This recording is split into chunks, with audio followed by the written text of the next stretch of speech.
Ladies and gentlemen, welcome back to my channel. We are starting episode 3 and this time our focus is on the ship. But first I will explain some game mechanics and give some gameplay tips as well. Solar flares can be extremely dangerous. They damage ship facilities that are made with tech and energy blocks. Worst of all, they can cause ship-wide fires. A single solar flare can cripple a whole ship. The best way to combat this is by having shields.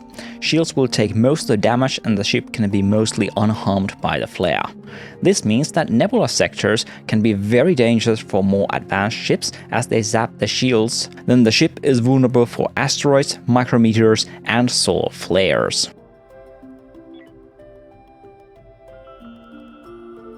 With the advanced assembler tech, we finish up the industrial block 3. We can now build any blocks we want as long as we have the resources, say for soft blocks, but we already have a huge stock of them in storage.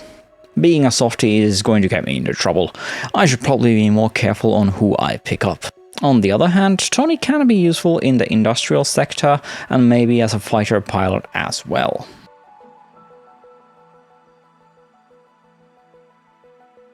For the Mark III ship design, I'm not happy how the ship is located on the build grid, so I will move it slightly to give my industrial/engine room some more space to expand to in the future.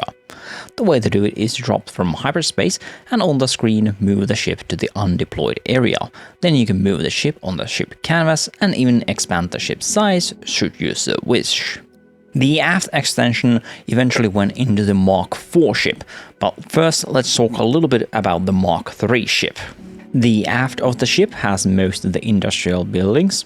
The port side solar panel room has seen a major expansion. The bridge has moved from the port side to the middle of the ship. Crew bedrooms have been moved to the starboard side and everyone has a single room or they share a room on different shifts. And the most important upgrade is the bow, where we have 2 point defense turrets, 4 guns and 2 large shield generators. In the Mark IV ship I have extended the aft section to include 2 fighter bays with some point defense turrets added on every side of the ship. Let's test this out as we got a couple of infestors attacking the ship. And they're gone. 2 fighters seems to be quite effective with the point defense guns. In the Mark IV ship, the old bridge area has been turned into a medbay. Below that and next to the shuttles we have the X3 power generator. We also have moved the engines back to give more room for the industry. To help with the salvage and logistic jobs we have 2 salvage robot stations.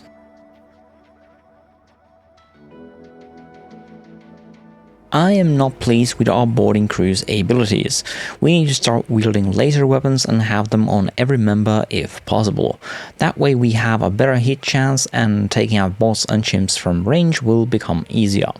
Now I am struggling with the chimps getting a little too close. And while we do not have the tech yet, we later got a few laser rifles from a mission. The problem is that we need people with a weapon skill of 5 or more and we don't have many of those in our crew. To stress test our ship's combat abilities, we found 2 slave guild ships willing to oblige. Unfortunately for us, my 4 turrets are no match for their 2 laser guns, so ship-to-ship combat is out of the question here, despite the fact that they only got 1 ship with offensive weapons, so the only course of action we have is boarding them. And then I find out that they have a lot of men and some pretty good shots there as well.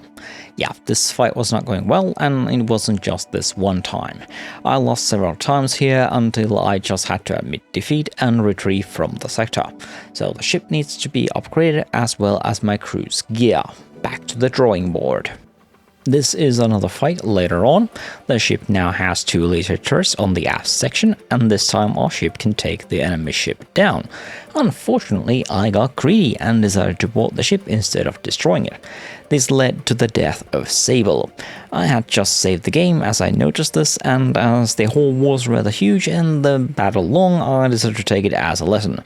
The backup plan is that we got a lot of prisoners last fight and there were a couple of usable ones. Hopefully we can get them recruited quickly, teach them some weapon skills and give them laser rifles. The rest of the slavers we will turn to the military faction for money and reputation.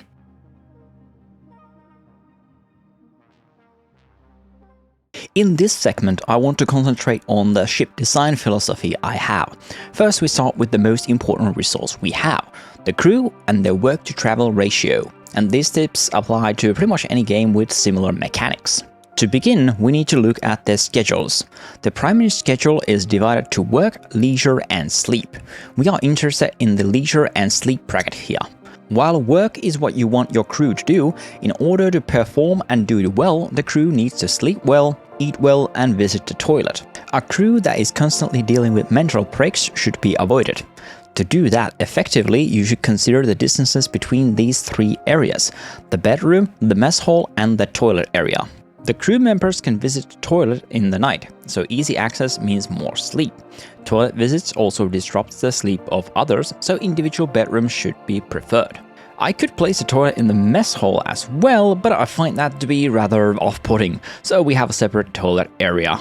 Not because the game penalizes this in any way, it's just the way I prefer to have it. Except for the prisoner area, because privacy is a luxury we don't give out to them. Join the crew if you want to have that. After sleeping, the crew should have some leisure time so that they will eat and relax before work. So make sure the dining area and whatever relaxation options you have available are close to the bedrooms. During the leisure time, the crew also eats, so eating and relaxing activities should be close to each other. This all ensures that the crew will spend less time doing non-work related things and doing them more effectively. A happy crew is a well-working crew.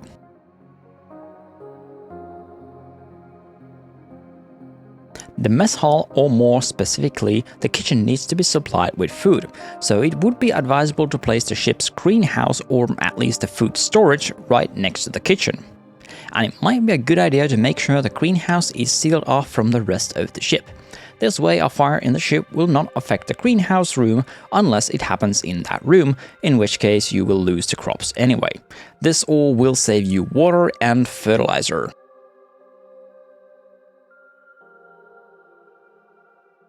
Another thing that I just realized and have not been doing myself is the relationship between the medbay and the shuttle base and the airlocks.